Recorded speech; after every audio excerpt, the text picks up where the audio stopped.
The house will be ours soon anyway. Those were the words that woke me up at 1:14 in the morning, standing barefoot at the top of my staircase, while my son and his wife sat laughing in my kitchen downstairs. I remember every detail because that was the exact moment something inside me changed forever. The old wooden railing felt cold beneath my hand. The grandfather clock in the hallway ticked so loudly it sounded like a warning. And down below, under the yellow light above my kitchen table, my daughter-in-law Melissa swirled red wine in my late husband's glass like she already owned everything Frank and I had spent 43 years building. Honestly, she said, lowering her voice into that sharp little whisper she used whenever she thought I couldn't hear her, she still acts like this place belongs to her. Brian laughed softly. Not nervous laughter. Not uncomfortable laughter. The kind of laugh a man gives when he agrees with every word. I stood completely still in the dark hallway, my robe wrapped tightly around me, trying to convince myself I had misunderstood.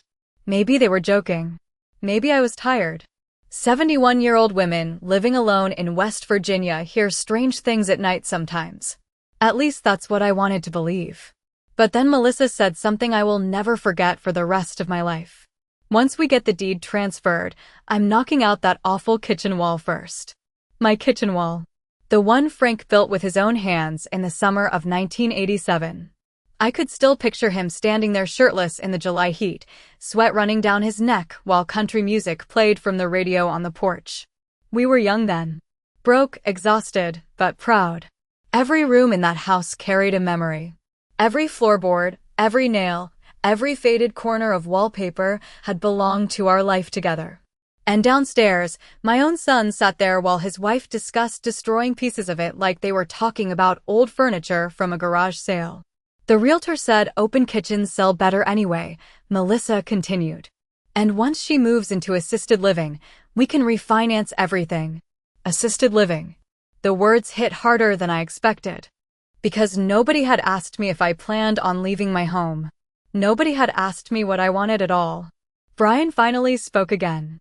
We just need her to stop being emotional about the house. Emotional. That word almost made me laugh right there in the dark. Men always call women emotional when they're trying to take something from them. I slowly stepped backward before the stairs could creak beneath me. My heart was beating so hard I could feel it in my throat.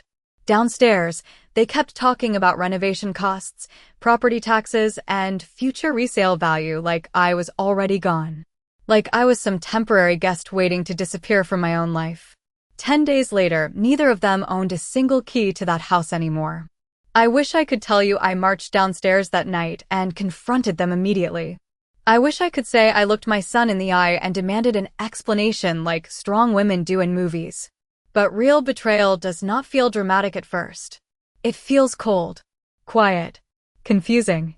I went back into my bedroom, sat on the edge of my bed, and stared at the old brass key Frank used to keep on his nightstand. He always called it the heart of the house.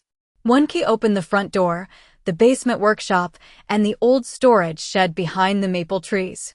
Frank hated carrying bulky keychains, so he kept everything on that single brass key worn smooth by decades of use. I picked it up and held it in my palm until sunrise. The next morning, Melissa walked into my kitchen wearing silk workout clothes that probably cost more than my first car. She smiled at me over her coffee mug like nothing had happened. "Morning, Evelyn," she said brightly.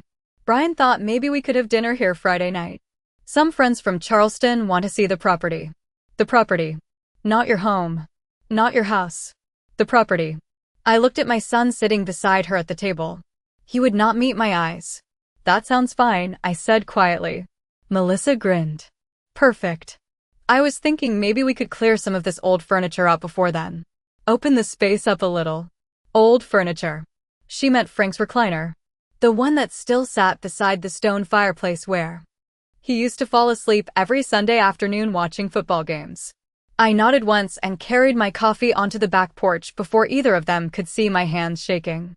Over the next week, the house slowly stopped feeling like mine.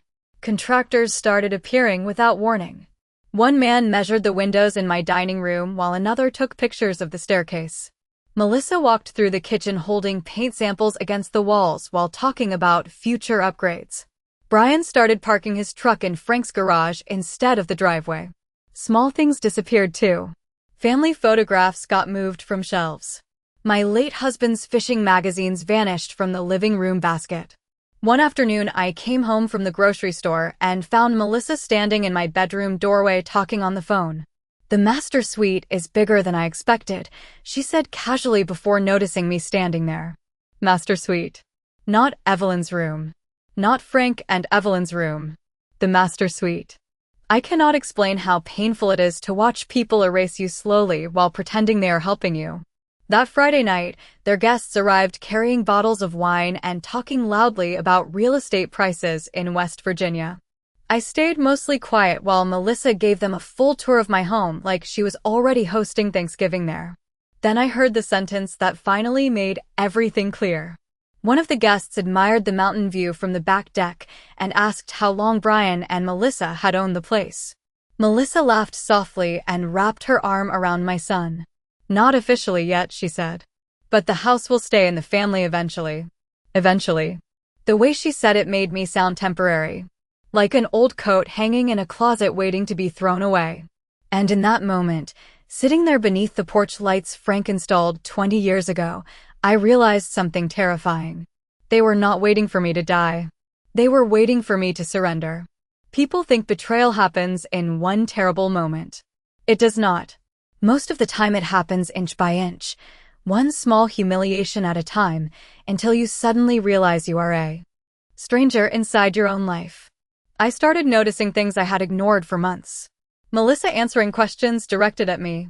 Brian correcting me in front of people like I was confused. Conversations stopping whenever I entered the room.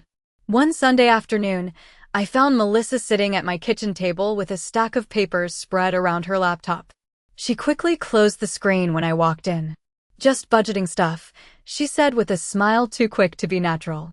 But I saw enough before the screen went dark. Estimated renovation costs. Hardwood replacement. Kitchen demolition. Primary bathroom expansion. They were redesigning my home before they even owned it.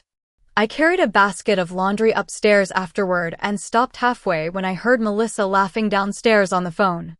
"Honestly, the place is worth way more than Brian realized," she whispered. "Once we modernize it, we could easily sell for over $800,000. Sell it." I had spent 43 years protecting that house through layoffs, medical bills, and winters so harsh the pipes froze solid. Frank and I skipped vacations for 20 years just to pay the mortgage early. There were months we survived on canned soup and discount bread because we refused to lose that home. I remember one December in 1994 when the furnace died 3 days before Christmas. We did not have enough money to replace it, so Frank slept in the living room feeding logs into the fireplace all night to keep Brian warm upstairs. That house was never about money to us. It was survival. It was marriage. It was proof two ordinary people could build something lasting with their bare hands. But to Melissa, it was square footage and resale value. That evening, I walked into the garage looking for an extension cord and found Brian standing beside Frank's old toolbox. He was holding the brass key in his hand. My stomach tightened instantly. "Where did you get that?" I asked quietly. He looked startled for half a second before forcing a smile. "Melissa found it upstairs," he said casually. "I figured I should probably have a copy made eventually." Eventually. That word again. I walked toward him slowly and held out my hand. For a moment he hesitated. My own son hesitated before giving me back my husband's key. "You know we are only trying to help you, right, Mom?" he said. "This house is too much for one person now." I stared at him standing there beneath the flickering garage light. Gray strands had started appearing in his hair recently. His face looked older than I remembered. Suddenly I saw something painful and undeniable. My son was not cruel the way Melissa was cruel. He was weaker. And weak people will often stand beside terrible things simply because confronting them feels uncomfortable. "Did I ever ask you to save me from my own house?" I asked softly. He sighed like I was being difficult. "You always make things emotional." There it was again. Emotional. As though loving the home where I buried my husband and raised my child was somehow irrational. Brian walked back into the house after that conversation, but I stayed in the garage staring at Frank's old toolbox for nearly an hour. Then I noticed something strange sitting on the workbench beside it. A folded brochure from an assisted living facility 20 miles outside Charleston. Melissa's handwriting was across the top in blue ink. Future options for Evelyn. The following Tuesday, Melissa invited 6 people to my house without asking me first. I came home from the grocery store just after 4 in the afternoon and found luxury SUVs parked across my driveway and strangers walking through my backyard holding glasses of white wine. For one confused moment, I thought I had arrived at the wrong address. Then I heard Melissa laughing from the deck. "The sunset views are unbelievable from up here," she said proudly. Proudly. Like she owned the mountains themselves. I stood there holding 2 bags of groceries while a tall man in a navy blazer stepped around me and said, "Beautiful property you have here." Before I could answer, Melissa appeared beside him wearing a cream-colored sweater and perfect makeup, like she was hosting an open house for a magazine shoot. "There she is," she said brightly. "Evelyn, these are some friends from Charleston. I hope you do not mind." Brian mentioned they might invest in his development project. His development project. On my land. I forced a polite smile because that is what women my age were trained to do. We swallow humiliation quietly so other people stay comfortable. One of the women complimented the hardwood floors in the living room. Melissa laughed softly and said, "We are probably replacing most of those eventually." Eventually. Again. I walked into the kitchen without another word and began putting groceries away while voices drifted through the house around me. They spoke openly now, almost carelessly, like I had already faded into the wallpaper. The kitchen island would look amazing opened up. You could convert the downstairs office into a wine room. The acreage alone is worth a fortune. At one point, I heard someone ask Melissa whether Brian had inherited the property already. Her answer chilled me more than anything else had so far. "Not yet," she said. "But family arrangements are already in motion." Family arrangements. The words sounded so polished, so harmless. Yet I suddenly understood why older people become frightened near the end of their lives. It is not always death they fear. Sometimes it is becoming invisible while still breathing. Later that evening, everyone gathered around the dining table Frank built by hand during the winter of 1992. I remember sanding that table in our garage while snow piled against the windows outside. Brian was only 12 then. He carved his initials underneath one corner when Frank was not looking. I reached beneath the table now and touched those tiny carved letters with my fingertips while Melissa poured expensive wine into crystal glasses I had received for my 25th wedding anniversary. "This house has incredible bones," one man said admiringly. Melissa smiled. "That is exactly what I keep telling Brian. Keep telling Brian. Not discussing with Evelyn. Not respecting Evelyn. Telling Brian." Then came the moment I think finally broke something inside me for good. A woman sitting beside Melissa glanced toward me and asked kindly, "So Evelyn, will you be staying nearby once they renovate?" Nearby. As if my departure had already been scheduled. The entire table went quiet for half a second. Melissa took a sip of wine before answering for me. "We are exploring some wonderful communities for seniors around Charleston," she said smoothly. "Places with staff and activities and less maintenance stress." Communities for seniors. She said it the way someone talks about vacation resorts. I looked at my son, waiting for him to interrupt her. Waiting for him to say my mother is sitting right here. Waiting for him to defend me even once. Instead, Brian stared down into his wine glass and said nothing at all. And that silence hurt more than every cruel word Melissa had spoken combined. After that dinner, I stopped sleeping through the night. Every sound inside the house felt different somehow. The refrigerator humming downstairs. The creak of footsteps in the hallway. Cabinet doors opening after midnight. I began feeling like a guest hiding inside someone else's future plans. 3 days later, Melissa knocked lightly on my bedroom door just after breakfast, holding a glossy brochure in her hand. "I found another place I think you would really love," she said with that same bright voice people use on frightened children. She handed me the brochure before I could answer. The front showed smiling gray-haired couples drinking lemonade beside a pond. Luxury senior living outside Charleston. They have yoga classes, a movie theater, transportation services, Melissa continued. Honestly, it would probably be less lonely for you there. Less lonely. I looked down at the brochure while my stomach tightened so hard it hurt. Frank's photograph still sat on my nightstand beside the bed. His boots still rested near the closet door where he left them the week before he died. This house was the only place in the world where I still felt close to him. And this woman was standing in my bedroom trying to package my disappearance as self-care. I am not moving, I said quietly. Melissa's smile flickered for the first time since I had known her. Just for a second. But I saw it. Irritation. Nobody is forcing you, she replied carefully. We are only thinking about your future. Future. Funny how everyone suddenly becomes concerned about your future once they start calculating your assets. That afternoon, I drove into Charleston alone for the first time in weeks. Rain tapped softly against my windshield the entire drive down Interstate 64 while I kept replaying conversations in my head. Communities for seniors. Family arrangements. Less maintenance stress. Eventually. Every word sounded rehearsed now, like they had been building this plan slowly while pretending to care about me. I stopped at a small diner near the courthouse for coffee because my hands were shaking too badly to drive straight home. That is when my phone buzzed. It was Brian. Hey Mom, he said casually when I answered. Melissa and I were thinking maybe we should add our names onto some of the property paperwork now. Just to simplify things later. Simplify things later. There it was. Finally said out loud. I stared through the diner window at rain sliding down the glass, while something inside me turned completely cold. What paperwork exactly? I asked. Nothing complicated, he said quickly. Just estate planning stuff. We could meet with a lawyer together sometime. Together. As though this was some loving family discussion instead of a coordinated takeover.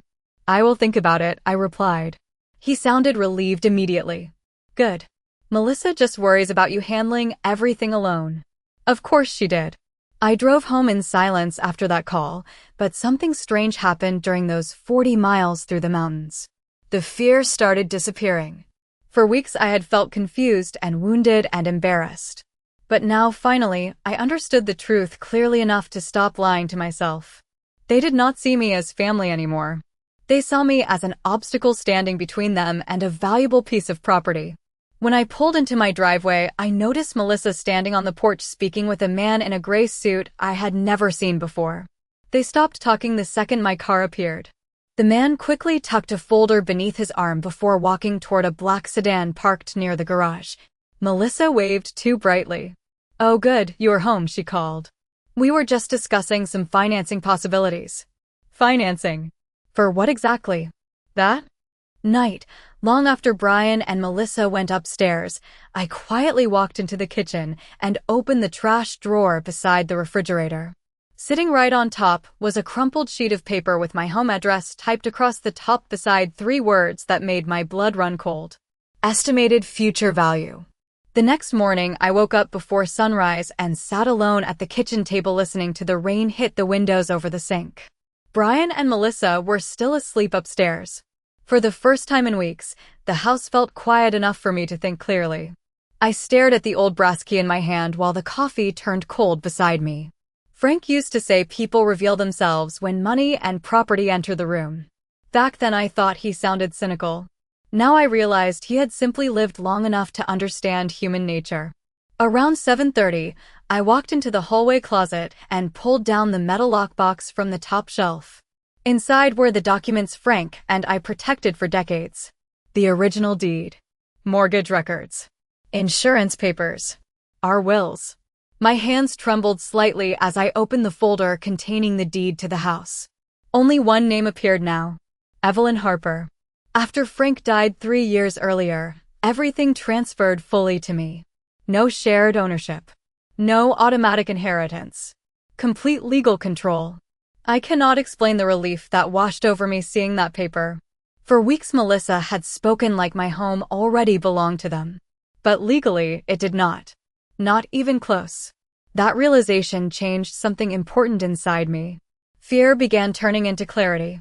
By 9 o'clock, I was driving toward Charleston again, this time with the lockbox resting on the passenger seat beside me.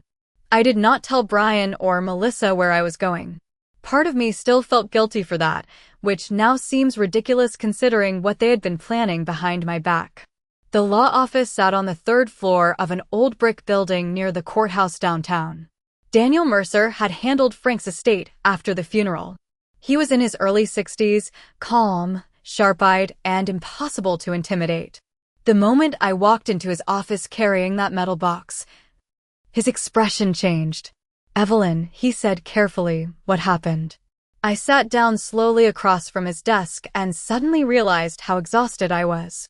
Not physically, emotionally. "I think my son is trying to take my house without waiting for me to die first," I said quietly. Daniel did not react with surprise the way I expected. Instead, he removed his glasses and folded his hands together.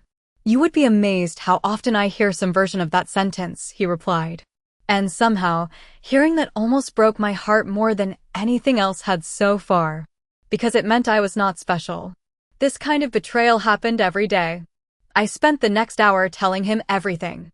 The conversations, the contractors, the assisted living brochures, the financial documents, Melissa introducing my home as their future property. Daniel listened without interrupting while taking notes in neat, careful handwriting. Finally, he leaned back in his chair and asked one question that stayed with me afterward. "Evelyn, what do you actually want?" Nobody had asked me that in months. Not Brian. Not Melissa. Not anyone. "What do you want?" I looked out the office window toward the rainy Charleston streets below and answered honestly. "I want to stop feeling like a visitor in my own life."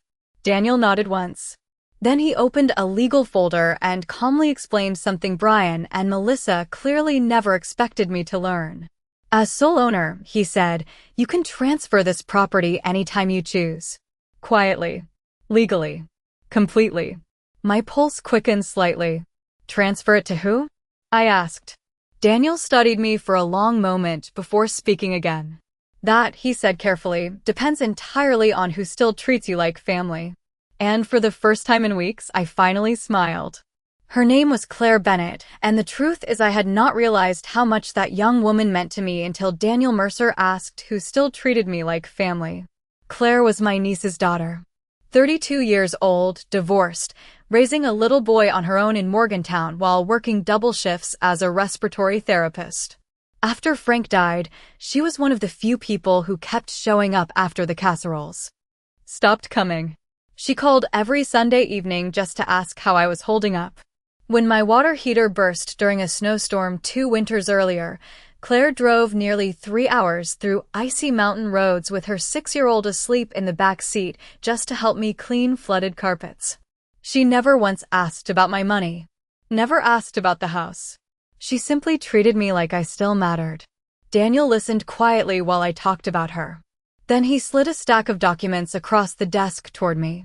An irrevocable transfer into a protected trust would prevent future disputes, he explained carefully. "If that is truly what you want." I stared at the paperwork for a long moment. My entire life I had believed good mothers sacrificed endlessly for their children. That was how I had been raised. You forgive. You endure. You keep giving.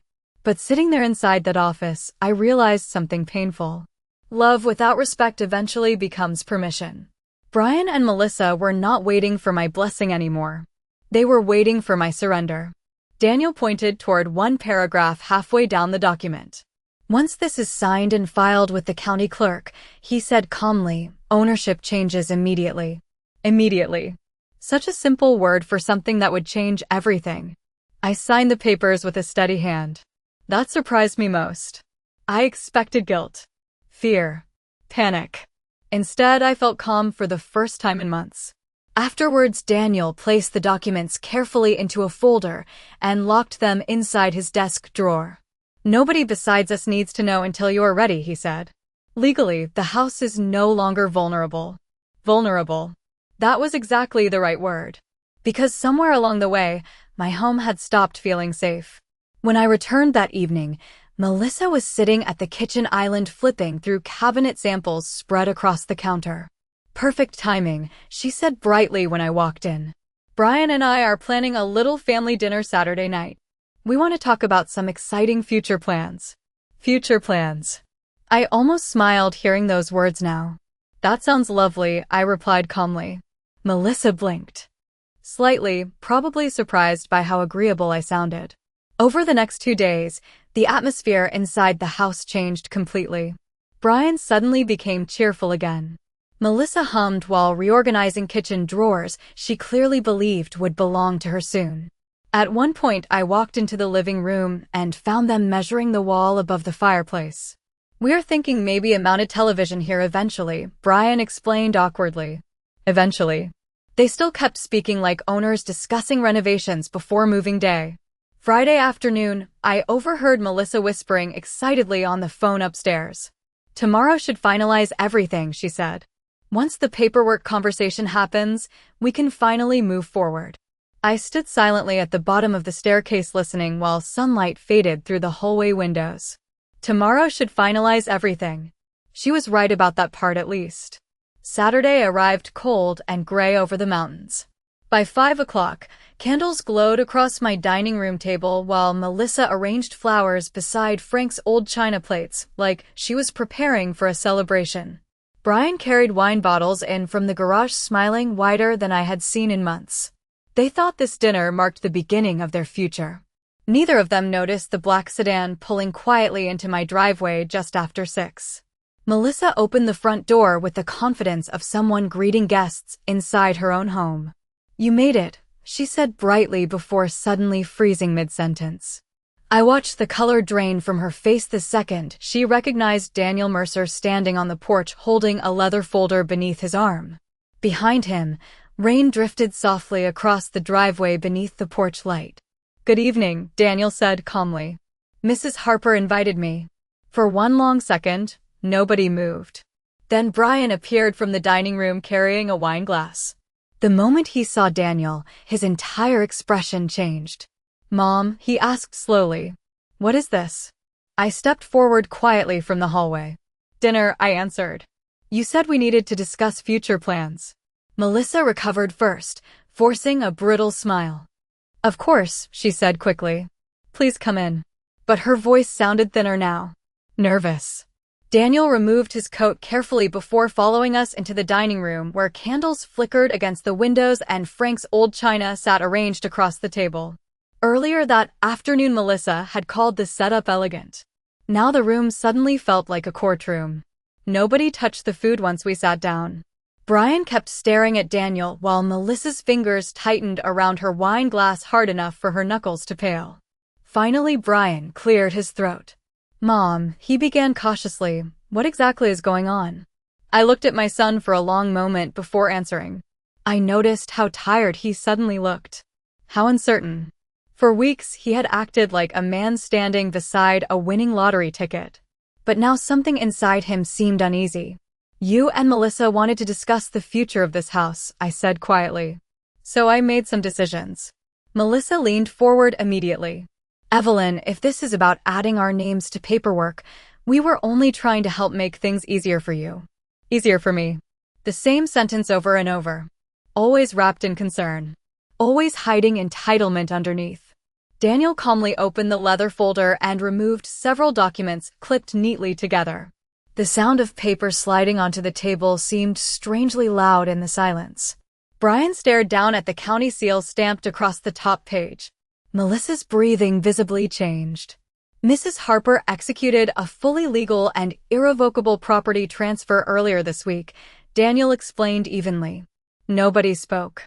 Even the rain outside seemed to stop for a second. Brian blinked hard. What transfer? He asked quietly. Daniel folded his hands together. Ownership of this property has already been reassigned through a protected trust. Melissa set her wine glass down too quickly. Reassigned to who? She demanded. Daniel turned one final page toward them. I watched Melissa read the name. Claire Bennett. The silence afterward felt enormous. Brian looked up at me slowly like he genuinely could not process what he was hearing. Mom, he whispered, you gave the house away? I held the brass key gently in my hand beneath the table while I answered. No, I said softly. I gave it to someone who still saw me as a person instead of a future transaction. Melissa's face turned completely white. This is insane, she snapped suddenly. Claire manipulated you. She has always wanted this property. Daniel's voice remained perfectly calm. Actually, Mrs. Harper made her decision independently and with full legal competency documentation. Melissa opened her mouth again, but no sound came out this time. Brian looked devastated now, but even then I noticed something painful. He did not look heartbroken about losing me. He looked heartbroken about losing the house. Finally, he asked the question that revealed everything. So what happens now? Daniel closed the folder carefully. Legally, he replied, you and your wife no longer have any future ownership claim to this property whatsoever. The candles flickered softly between us while the truth settled over the table at last. And for the first time in months, the house finally felt quiet again. Nobody stayed much longer after that. The food went untouched on the table while rain tapped softly against the windows and the candles slowly burned down between us. Melissa stopped pretending entirely once the truth settled in. She accused me of humiliating them, of betraying family. At one point, she even laughed bitterly and said Claire would probably sell the property within a year anyway. I noticed she still called it the property. Never the home. Never Frank's house. Never the place where Brian took his first steps or where we marked his height on the pantry wall every birthday until he turned 16. To Melissa, it had always just been an asset waiting to mature. Brian barely spoke at all. He sat there staring down at the legal documents like they had personally insulted him. Finally, he looked up at me with tears in his eyes and asked the question I think he believed would undo everything.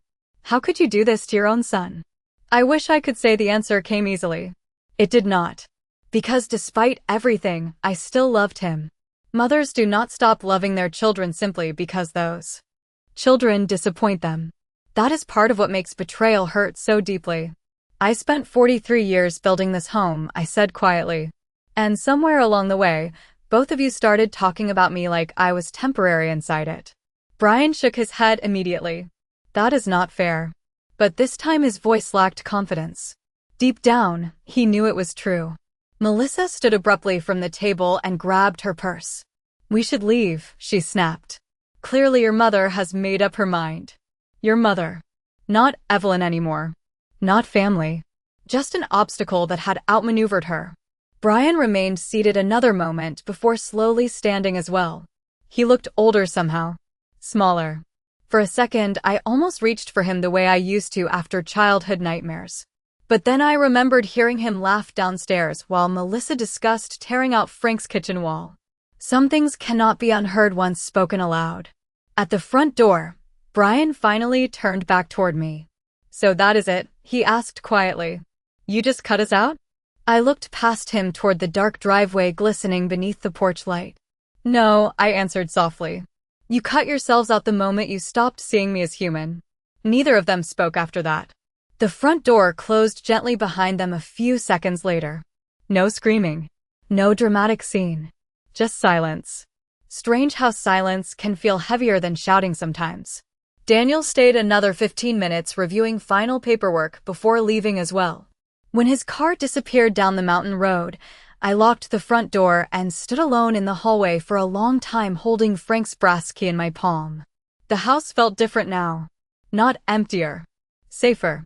A week later, Claire visited with her little boy Ethan. We sat together on the back porch drinking coffee while autumn wind moved through the maple trees behind the yard. Ethan chased leaves across the grass while Claire looked at me carefully and said, "You know I never wanted your house." I smiled for the first time in what felt like months. "I know," I told her. "That is exactly why you deserved it." Before she left that evening, I placed the old brass key into her hand. She tried to refuse at first, but I closed her fingers around it gently. "A home built with love should belong to people who understand what that love cost," I said quietly. After they drove away, I stood alone on the porch watching sunset spill across the West Virginia mountains. Frank and I loved so much. For months I thought this story was about protecting a house. In the end, it was never about the house at all. It was about refusing to disappear while I was still alive.